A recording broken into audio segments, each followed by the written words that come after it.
नमस्कार, तेज वार्तामध्ये आपले स्वागत आहे।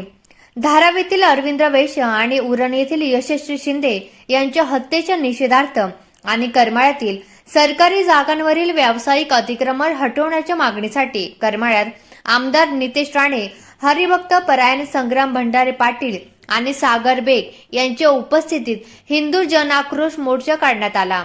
रविवार दिनांक 4 रोजी दुपारी 12:15 वाजता निघालेल्या या मोर्चात विविध संघटनेच्या पदाधिकाऱ्यांसह शेकडो समाज बांधव सहभागी झाले होते। रविवारी करमाळा उपजिल्हा रुग्णालयासमोरील दत्त मंदिरासमोरून दुपारी 12:15 वाजता ढोल ताशांसह विविध घोषणा देत या मोर्चाला सुरुवात झाली। पंजाब वस्ताद चौक, सुभाष चौक, दत्तपेठ या मार्गाने छत्रपती चौकात हा मोर्चा आल्यानंतर आमदार राणे यांच्या हस्ते छत्रपती शिवाजी महाराज यांच्या पुतळ्याला पुष्पहार अर्पण करण्यात आला। यानंतर या मोर्चाचे सभेत रूपांतर झाले। मग 1954 म्हणजे 50 मध्ये यांनी तयार केली, 54 मध्ये कायदा तयार केला वक्फ बोर्डचा। कायद्यामध्ये अनेक अशा हिंदू विरोधी त्याच्यात काही गोष्टी टाकून ठेवल्या, जेणेकरून जर वक्फ बोर्डनी आपल्या एखाद्या मंदिरावर जर सांगितलं का हा मंदिर माझा आहे, वक्फ बोर्डने फक्त सांगायचं हा मंदिर त्याचा आहे, तर वक्फ बोर्डला जो ताबा करणार आहे त्याला मंदिरात जायची गरज नाहीये, कोर्टात जायची गरज नाहीये। तो वक्फ बोर्ड मध्ये आपला जो मंदिराचा मालक राहील त्याला तिथं दाखवायचं आहे का हा मंदिर त्याचं आहे, म्हणजे त्याला कागदपत्र द्यायचे। आणि तरी वक्फ बोर्डला जर असं वाटलं तर मला हा निकालच मंदिराकडून द्यायचा नाहीये, तरी सुद्धा तुम्ही काही करू शकत नाही। म्हणजे इतका भयानक कायदा आहे तो। राष्ट्राचे नेते, युवकांचे आदर्श, हिंदू धर्माचा अभिमान नितेशजी राणे साहेब यांना का एवढी काळजी वाटली?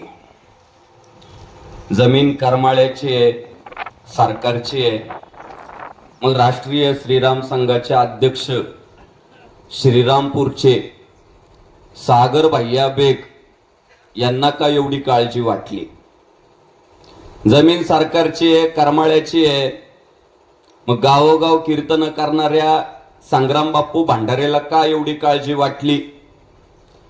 जमीन सरकारची आहे, करमाळा शहरातली आहे, मग करमाळाच्या बाहेरच्या हिंदू लोकांना का एवढी काळजी वाटली? जमीन सरकारची आहे, मग करमाळ्यातल्या स्थानिक लोकांना त्यांचे सातबारे सुरक्षित आहे, त्यांना का एवढी काळजी वाटली? असा प्रश्न कदाचित कुणाला पडू शकतो। त्या प्रश्नाचं उत्तर भारत देशाचं वैभव, भारताचे माजी पंतप्रधान स्वर्गीय अटल बिहारी वाजपेयी साहेब यांच्या शब्दात द्यावं लागेल। आम्हाला सगळ्यांना काळजी यासाठी वाटली, ये भारत कोई भूमि का टुकड़ा नहीं है, ये जीता जागता राष्ट्र पुरुष है, ये वंदन की धरती है, अभिनंदन की धरती है, यहाँ की नदी नदी हमारे लिए गंगा है, यहाँ का कंकड़ कंकड़ हमारे लिए शंकर है। या भारताच्या मातीतला खडानी खडा आमच्यासाठी दगड नाहीये, आमच्यासाठी तो शंकर आहे। मग तो करमाळ्यातला असू द्या, नाही तर तो काश्मीर मधला असू द्या। तरुण आम्हा लोकांना असे फोन करायचे, आम्ही काय त्याच्यातले नाही आहोत। सर्व धर्म समभाव हे मी या देशामध्ये मानत नाही। या देशामध्ये हा आमचा देश हा हिंदू राष्ट्र आहे, आणि या हिंदू राष्ट्रामध्ये पहिलं हिंदूंचं हित बघितलं जाणार आणि मग सगळ्या जणांना मोजलं जाणार। हे तुम्ही लोकांनी पहिले बांधून घ्या। काय सर्व धर्म समभाव ऐकायचं नाही।